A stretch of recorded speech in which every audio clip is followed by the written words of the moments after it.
അൽഹംദുലില്ലാ വസ്സലാത്തു വസ്സലാമു അലാ ഖാത്തിമിൻ നബിയീൻ ലക്കൽ ഇബാദത്തു വഅലൈക തവക്കുൽ.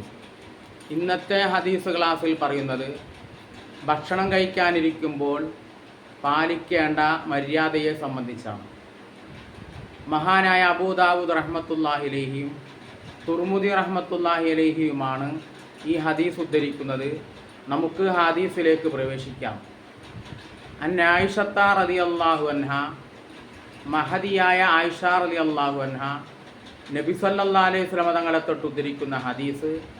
കാലത്ത് ആയിഷ റളിയല്ലാഹു അൻഹ പറഞ്ഞു, ഖാല റസൂലുള്ളാഹി സ്വല്ലല്ലാഹു അലൈഹി വസല്ലം, റസൂലുള്ളാഹി സ്വല്ലല്ലാഹു അലൈഹി വസല്ലം തങ്ങൾ പറഞ്ഞു, ഇദാ അക്കല അഹദുക്കും, നിങ്ങളിൽ നിന്ന് ആരെങ്കിലും ഭക്ഷണം കഴിക്കുകയാണെങ്കിൽ, ഫൽ യദ്കുരി ഇസ്മല്ലാഹി തആല, അവൻ അല്ലാഹു തആലയുടെ നാമം പറഞ്ഞുകൊള്ളട്ടെ.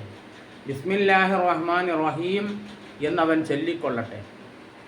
ഫഇൻ നസിയ അൻ യദ്കുരി ഇസ്മല്ലാഹി തആല ഫി അവ്വലിഹി, തുടക്കത്തിൽ നീ ബിസ്മി ചൊല്ലാൻ മറന്നു, ബിസ്മില്ലാഹിർ റഹ്മാനിർ റഹീം എന്ന് ചൊല്ലാൻ മറന്നാൽ, ഫൽയഖുൽ ബിസ്മില്ലാഹി അവ്വലഹു വ ആഖിറഹു, എങ്കിൽ ആ ഓർമ്മ വന്ന ഉടനെ അവൻ പറയട്ടെ ബിസ്മില്ലാഹി അവ്വലഹു വ ആഖിറഹു എന്ന് പറഞ്ഞുകൊള്ളട്ടെ.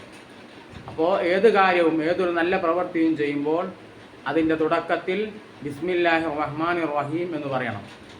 ഇനി ബിസ്മി ചൊല്ലാൻ മറന്നുപോയി, ഇടയിൽ വെച്ച് ഓർമ്മ വന്നു, അല്ലെങ്കിൽ പ്രവൃത്തി കഴിഞ്ഞ ഉടനെ ഓർമ്മ വന്നു, എന്നാൽ ബിസ്മില്ലാഹി അവ്വലഹു വ ആഖിറഹു എന്ന് ബിസ്മിക്ക് പകരം ചൊല്ലിയാൽ മതി. അല്ലാഹു സുബ്ഹാനഹു തആല ബിസ്മിയുടെ ബറക്കത്ത് കൊണ്ട് നമ്മുടെ എല്ലാ ഹലാലായ ഉദ്ദേശങ്ങളും നിറവേറ്റി തരട്ടെ.